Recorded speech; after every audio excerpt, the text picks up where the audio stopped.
5 of the most shocking sex practices in tribes around the world. Hey guys, welcome back. What is your definition of shocking sex practices? BDSM? Group sex? Sex at unusual places? You are but a child when it comes to kinky sex, then. It's time to learn something about both kinky and sex from the various tribes around the world. Actually, it's more shocking than kinky. In this video we will look at 5 of the most shocking sex practices in the world. Enjoy! Number 1. Drink your own semen.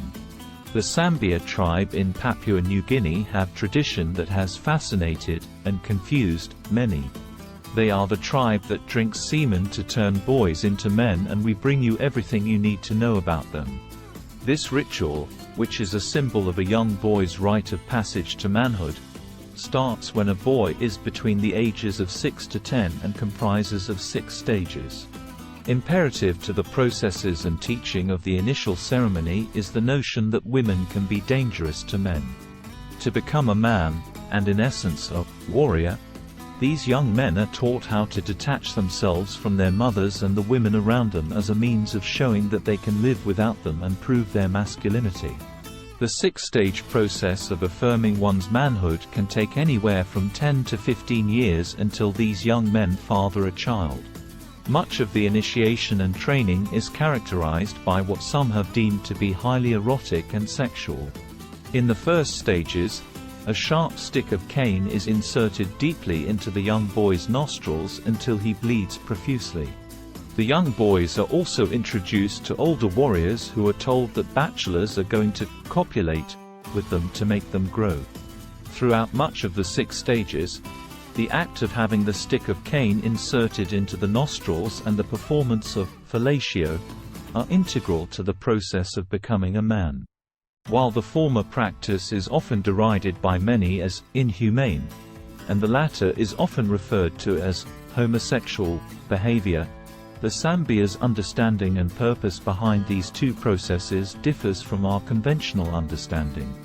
While many of us might view the practice of inserting the cane stick into the nostrils as being inhumane, because of the obvious infliction of pain and injury to the body, for the Sambia it is a symbol of strength and his ability to sustain pain, which is a needed requirement of a warrior.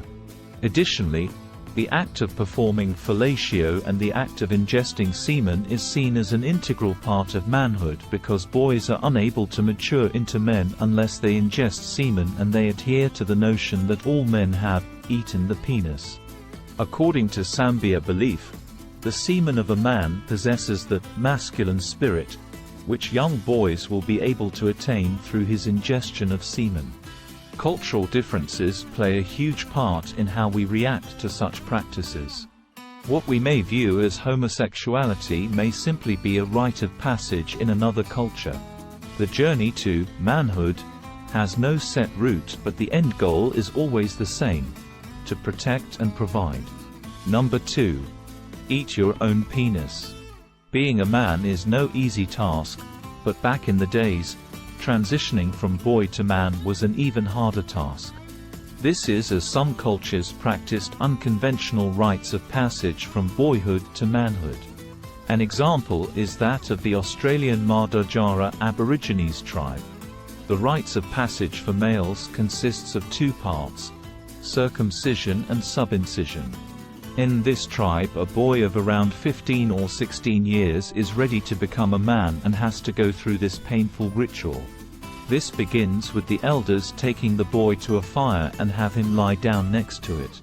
The young man is surrounded by other members of the tribe, some of whom sing and dance while others, called mourners, cry. Then the circumcision begins.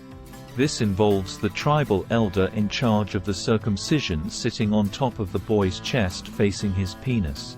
The young man is given a boomerang to bite, and then this elder pulls up the foreskin, twists it, and 2 other persons cut it off with knives. Next, the boy is told to kneel on a shield that's placed over the fire so the smoke can rise up and purify his wound.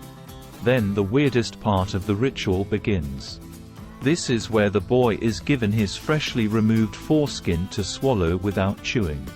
As soon as this is done, the boy is told that he has now eaten his own boy, which will grow inside him, making him a strong man. This does not mark the end of the ritual, as there is another stage called the subincision. Subincision happens a few months after the circumcision, where the young man is taken to a fire again, and this time, a small wooden rod is inserted into his urethra to act as a backing for a knife. Then the knife is used to make a split on the underside of the penis from the frenulum to near the scrotum. After this incredibly painful process, the boy is told to stand above the fire and allows his blood to drip into it.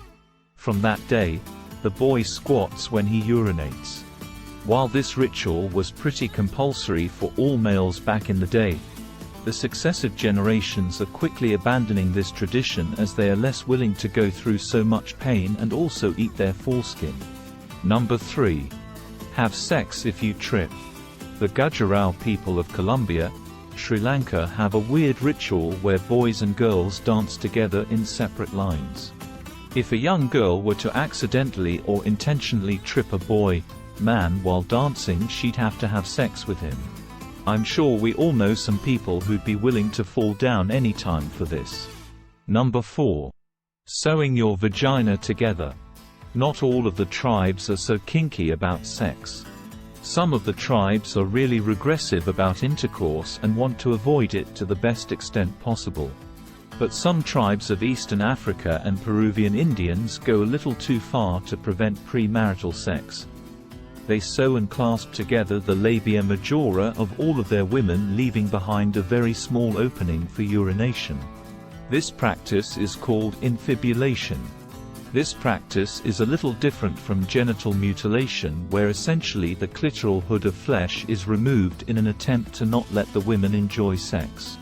But the very essence of both practices lies in repressing sex. Female genital mutilation is a practice that has indeed come of age in the Africa continent. It has a strong sociocultural inclination, even though it is oftentimes done secretly and as such underreported, particularly in the last 2 centuries. The practice is widely embraced by all the prominent religions prevailing in the continent: Islam, Christianity, and traditional worshippers.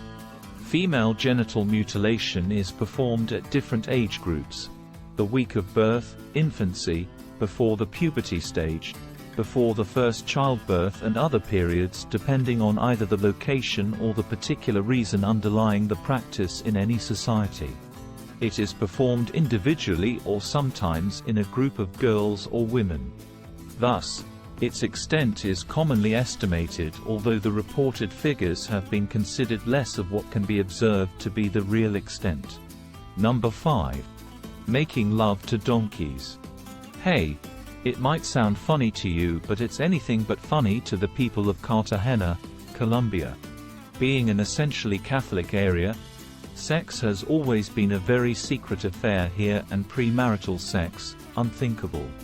In order to have a taste of sexual gratification, the men of Cartagena sometimes took it out on their farm animals. Now we all know a little bit of bestiality happens always anywhere, but those in Cartagena took it to another level by making it a compulsory practice for men. All men in Cartagena are required to have sex with a donkey because they believe it makes them stronger. There's more. These people also believe that the size of their penis will increase on having sex with a donkey. Well, good luck with that. This list is just about the tip of the iceberg. Lots of other weird stuff like wife stealing, wife exchanging and wife sharing going on around the world, but none of them as shocking as these ones. Do let us know if you have any more kink to add in the comments section below.